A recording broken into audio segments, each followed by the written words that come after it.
My boyfriend broke up with me for the dumbest reason after I supported him for years, but he forgot the house is in my name, and now he's living in his car. Let me preface this by saying I've been with Finn for 6 years. 6 years of what I believed was love, loyalty, and definitely a whole lot of patience. And when I say patience, I mean I've been the one supporting him financially while he bounced between passion projects. There was the YouTube channel that never took off, despite him insisting he'd be bigger than PewDiePie. The NFT craze he swore he was ahead of the curve on. Spoiler, he wasn't. And his brief stint trying to make it big in crypto where he lost most of his savings. During all of this, I held us down. Mortgage, me. Utilities, me. Groceries, also me. Car payments, you guessed it, me. Finn was the dreamer, and I was, well, I guess I was the fool who kept believing in those dreams. Every time he'd come to me with a new idea, eyes bright with enthusiasm, I'd push down my doubts and support him. This time will be different, he'd say. And like an idiot, I believed him. Things started getting weird about 2 weeks ago. Finn began acting distant, spending more time than usual on his phone, and making these odd comments about needing space to grow and finding himself. I didn't think much of it at first. He tends to get philosophical when he's about to start another project, but then he started making these comments about the state of the house, which was new. He'd point out unwashed dishes or unfolded laundry with this weird, judgmental tone I'd never heard from him before. Then last week, he sat me down at our kitchen table after I got home from work. He had this serious look on his face that I'd only seen a few times before, usually when he was about to announce another failed venture. But what came out of his mouth made me question if I was living in some parallel universe. "I think we should break up," he said. "You don't do enough around the house." I actually laughed. I thought he was joking, but when he didn't crack a smile, I felt something inside me just shift. This man, who I've basically been mothering for 6 years, was accusing me of not contributing enough. When I asked him to clarify, because surely he wasn't serious, he doubled down. "You never clean up after yourself, and I feel like I do all the emotional labor around here. I'm always the one who has to point out when things need to be done. Let me paint you a picture. I work insane hours to keep us afloat while he's at home, brainstorming his next big move. Yes, sometimes I'm too tired to do the dishes right away or fold laundry immediately. Sometimes I leave my coffee mug on the counter or forget to put my shoes away. But you know what I do? Pay every single bill that keeps a roof over our heads and food in our fridge."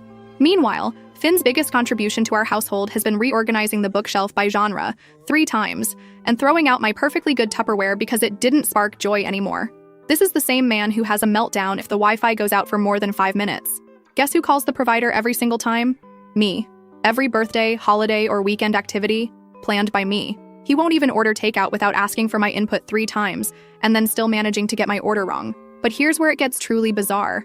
After his little breakup announcement, Finn started acting like the house was already his. He made this smug comment about how this will be a good reset for both of us, and suggested I could move back in with my mom or something. He even started talking about how he was going to turn the guest room into his office once I was gone, and how he might get a dog since there won't be anyone to complain about the hair anymore. That's when it hit me. He genuinely seemed to have forgotten, or maybe never realized, whose name is actually on the deed to this house. Hint, it's not his. Not even close.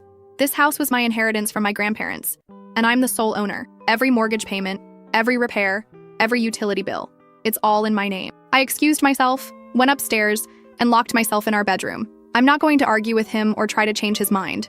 No, I'm going to let him sit in his little delusion for as long as he wants. Let him think he's winning this breakup. Let him think I'm packing my bags and heading out the door. Because here's the thing, Finn has no idea what's coming. He has no clue that he's about to lose everything. And honestly, I can't wait to watch him realize just how badly he screwed up. First update. So I mentioned in my last post that my boyfriend, well, ex-boyfriend now, Finn broke up with me out of nowhere, claiming I didn't do enough around the house. This, of course, was hilarious because I've been the one paying for literally everything. Mortgage, utilities, groceries, while he's been working on himself for the past 3 years. Oh, and let's not forget, I also cooked, cleaned, and did every chore that wasn't somehow attached to his beloved gaming setup. But here's the kicker. After the breakup, Finn acted like he owned the place. Literally. I think it took him all of 5 seconds to decide this house was his now. He didn't say it outright, but the way he carried himself made it obvious. He started lounging around like the king of a castle he hadn't even built, leaving messes everywhere and playing his games until 4 a.m. like nothing had changed. He even started telling me what I needed to pack up so I could leave in an orderly way. Meanwhile, I was just sitting there in shock, waiting to see how far this delusion would go. Spoiler, it went very far. About a week after the breakup, Finn told me he was having a friend over. This was during one of his moments where he barely looked at me, muttering something about how I needed to respect his space. Respect his space. In my house. Sure, buddy. I just nodded, thinking, okay, let's see who this friend is. When the doorbell rang, I opened it to find a woman standing there with a bright smile and a bottle of wine. Her name was Mila, and let me tell you, she was perfectly nice, polite even, but it didn't take a detective to figure out this wasn't just a friend. The way she looked at Finn? They were very much together. Finn didn't even introduce us properly. He just breezed past me like I was the maid, giving Mila a little tour of the house. My house. And oh, did he sell it like he was some kind of real estate mogul? This is the living room. I've been thinking about getting a new couch in here. Something more modern, you know? This is the kitchen. I love the open layout. It's great for hosting. This is my office. It's where I do most of my work these days. I almost choked when he said that last one. Work? The man hasn't had a job since 2018. The office he was referring to is the spare bedroom I set up for him to maybe do some freelance projects, but it's mostly just where he plays Fortnite. Mila was eating it up though. I could see her imagining herself living here, settling into a life of Pinterest-perfect bliss. Meanwhile, I was standing there in the kitchen, gripping my coffee mug so hard I thought it might crack. At this point, I had two options: blow up and let them both know exactly how I felt, or play it cool and let Finn dig himself into a hole. I chose the second one. Honestly, I wanted to see how far he'd take this little charade. The entire evening, Finn acted like he'd already moved on and was just graciously allowing me to stay until I figured things out. He even had the nerve to pull me aside and say, "I think it's best if we start working on a timeline for when you'll be out." No rush, of course, but Mila and I need to start planning. Planning what? A housewarming party in my living room? I just smiled and said, "Oh, don't worry about me. I'm handling everything." You should have seen his face. So smug. He really thought he'd won. The next morning, I made my move. While Finn was still asleep, I called a locksmith and had all the locks changed. The locksmith was in and out in under an hour. I paid him, thanked him, and sat down with a cup of tea to wait. When Finn finally woke up and strolled into the kitchen like he owned the place, I casually told him, "By the way, I had the locks changed this morning. You'll need to grab your things and leave by the end of the day." You guys. The panic on his face. He went pale. "What do you mean you changed the locks? You can't do that." "Oh, I absolutely can. This is my house, remember? It's in my name. You're not on the deed. You're not on the mortgage, and now you're not welcome here." He tried to argue. He tried to plead. At one point, he even tried to guilt-trip me, saying, "I thought you loved me. I thought we were building something together." Mila came over during all of this, probably expecting another cozy evening with her man. Instead, she got to witness Finn packing his things while I stood there, arms crossed, reminding him not to forget his gaming chair. She looked so confused and kept asking, "Wait, this isn't your house?" Finn didn't even try to answer her. By the end of the day, Finn was gone. Mila was gone. I poured myself a glass of wine, sat down on the couch Finn had wanted to replace, and thought about how close I'd come to losing everything because I was too generous with my time, my money, and my patience. Never again. Oh, and in case anyone's wondering, Finn is now couch surfing with friends. I heard from a mutual acquaintance that Mila dumped him too once she realized he was unemployed, broke, and basically homeless. Karma's a beautiful thing, isn't it? Second update. I thought that was the end of it, but apparently Finn wasn't done embarrassing himself yet. A few days after Finn left, I got a call from our mutual friend Caleb who wanted to check in. I could tell from his voice that he was fishing for something, so I asked him outright, "Did Finn send you?" Caleb hesitated but eventually spilled the beans. Turns out Finn had been planning this breakup for months. He'd been telling everyone, friends, acquaintances, even his family, that he was about to take over the house and start a new chapter. He painted himself as the long-suffering boyfriend who had put up with my nagging for years. According to him, the house was basically his because of all the work he'd put into making it a home. I had to pause Caleb there because I nearly choked laughing. What work? The man barely did his own laundry, let alone anything to maintain the house. I asked Caleb if Finn ever mentioned the small detail about the house being in my name. He said you'd probably just leave when he asked, and if you didn't, he'd figure it out. Oh, Finn. Sweet, delusional Finn. Apparently, Finn was so confident that I'd roll over and give him the house that he threw himself a little victory lap before the breakup. He told people he was finally free to focus on his life, and even made plans to host a housewarming party. Again, in my house. The audacity. Caleb also told me something that really pissed me off. Finn had been downplaying everything I did for him. He told people I was barely paying the bills, and that he was the one holding it all together. This was the guy who didn't even know how much the mortgage was every month. The lies were just so bold and bizarre that I couldn't help but laugh. I thanked Caleb for the info and started thinking about how I could wrap this up in a way that Finn would never forget. At first, I thought about just letting it go. Finn was gone, the house was mine, and I could finally move on. But then I remembered all the crap he put me through. Years of emotional manipulation, financial freeloading, and now this ridiculous smear campaign. No, I wasn't going to let it slide. I decided to hit Finn where it hurt most, his ego. First, I sent a polite but firm group message to our mutual friends clarifying a few things. The house was in my name, 100%. Finn never paid a dime toward the mortgage or bills. Any claims that he built our life together were outright lies. I kept it factual and unemotional. but I made sure to include screenshots of our old lease agreements and utility bills with my name on them. Even included a photo of the deed with only my name. I wasn't about to let him twist the narrative. Second, I reached out to a local charity that helps people furnish their homes.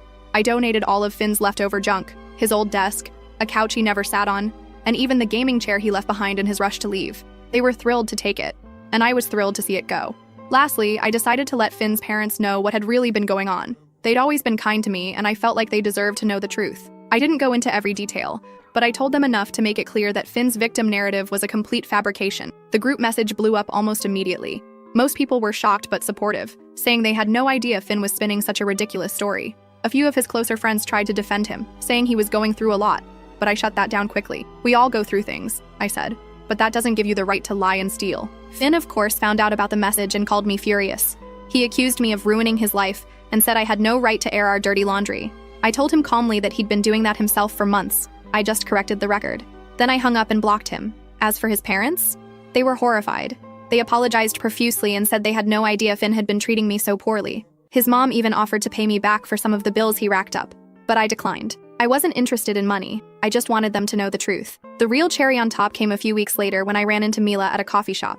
She approached me, clearly embarrassed, and apologized for getting involved. She said Finn had lied to her about everything, including how the house situation was mutual.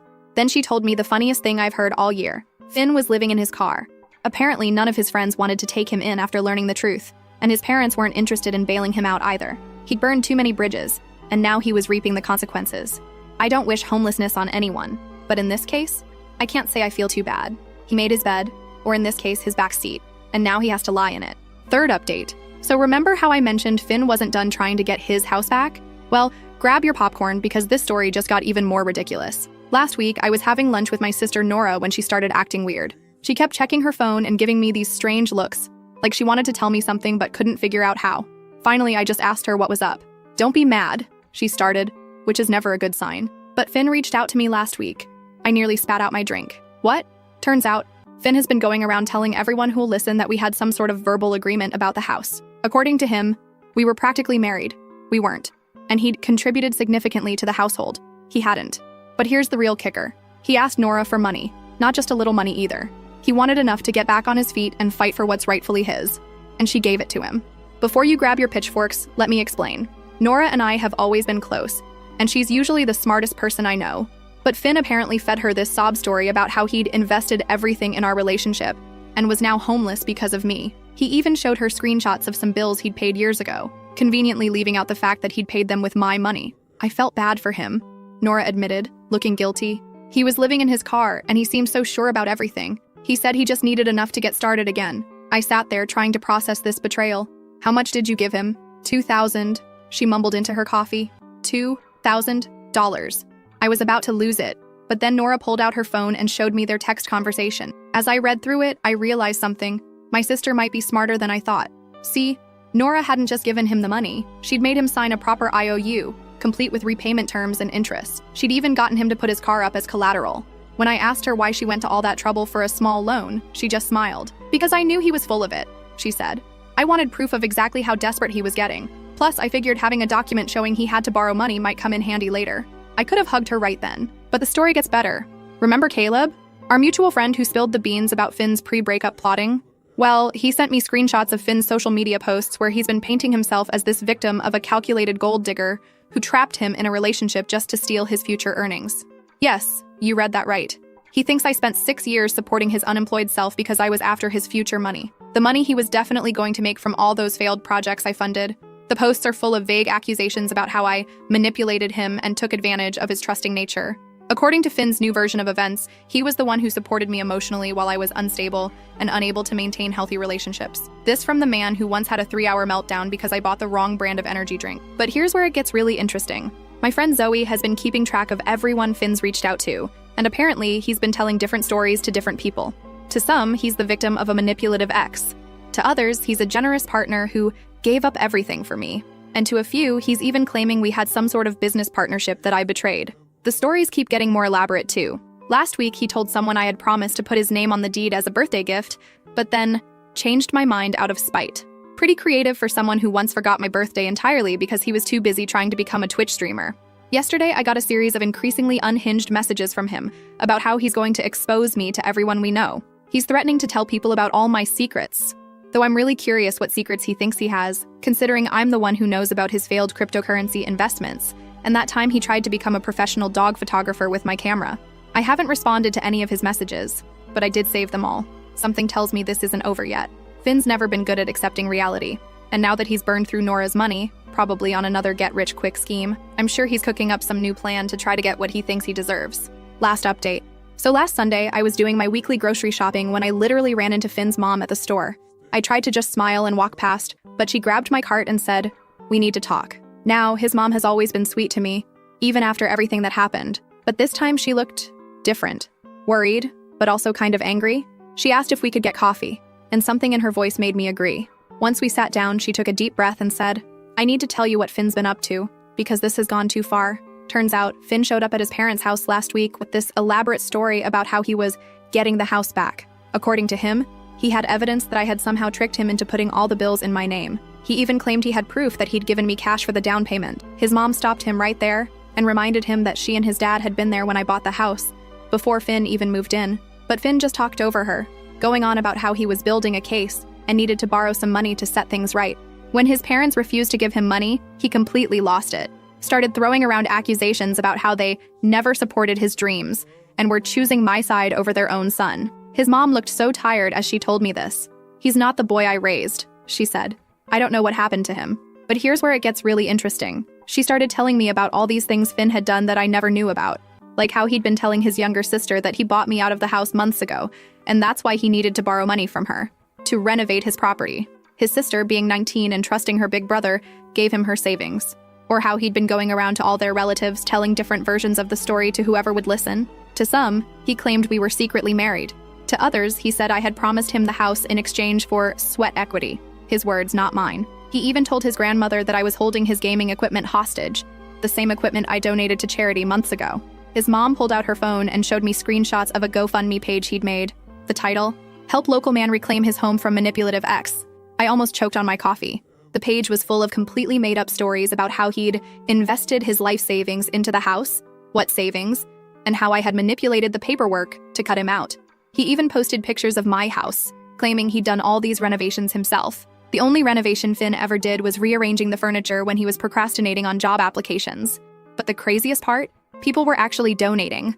Not a lot, but enough that Finn thought his plan was working. He'd raised about $800 before his mom reported the page and got it taken down. "I had to do something," she said. "He needs to face reality." She told me Finn had been sleeping in his car in their driveway for the past week, refusing to come inside unless they supported his cause. Every morning he'd leave claiming he had meetings about getting the house back. Every evening he'd return with some new story about his progress. His mom had finally had enough when she overheard him on the phone trying to convince Mila, remember her, to be a character witness about how the house was really his. Mila, to her credit, had apparently laughed and hung up on him. "I'm not telling you this to get sympathy for him," his mom said. "I'm telling you because I want you to be prepared. He's not going to stop until he has no choice." She then did something that surprised me. She handed me a small photo album. Inside were pictures of Finn from the past few years. Pictures of him at family events, holidays, casual moments. In every single one, he was on his phone or laptop, supposedly working on his next big thing, while everyone else was actually living their lives. "I should have seen it sooner," she said. "How he used people. How he always had an angle. I enabled him for too long, and I'm sorry you got caught up in it." I tried to give the album back, but she shook her head. "Keep it. Maybe someday he'll want to see the person he used to be.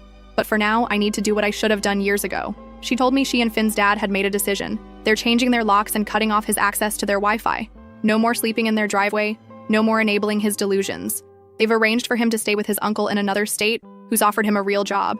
No computers, no schemes, just honest work. He either takes the offer and gets his life together, or he figures it out on his own. But we're done watching him try to tear down other people's lives because he refuses to build his own. As we were leaving, she hugged me and whispered, "Thank you for showing him there are consequences. I just wish he'd learn from them." I watched her walk away and felt this weird mix of emotions. Relief that his own family finally sees him for who he is, sadness for the person he could have been.